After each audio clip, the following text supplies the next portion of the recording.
It's a border. No, it's not. Yes, it is. No, it's not.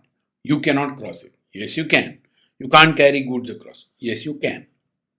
If sanctions were not complex enough, UK's Brexit and the Northern Ireland Protocol just made it messier. The Global Sanctions Program. If you work in risk, compliance, KYC, AML, or indeed sanctions, you cannot do without our Global Sanctions Program. After Brexit, UK brought all the laws that it needed to bring on its books back from the EU legislation.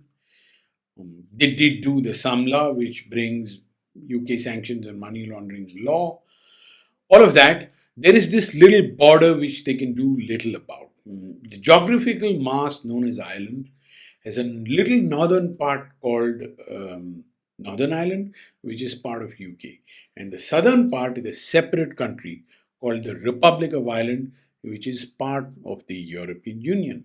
And so long as UK was a part of the European Union, this border didn't matter. But after Brexit, crossing the line between Northern Ireland and the Republic of Ireland is a huge problem.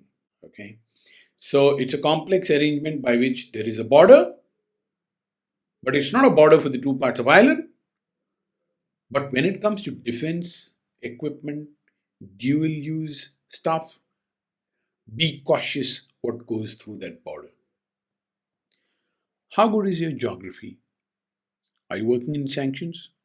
You better be good at geography.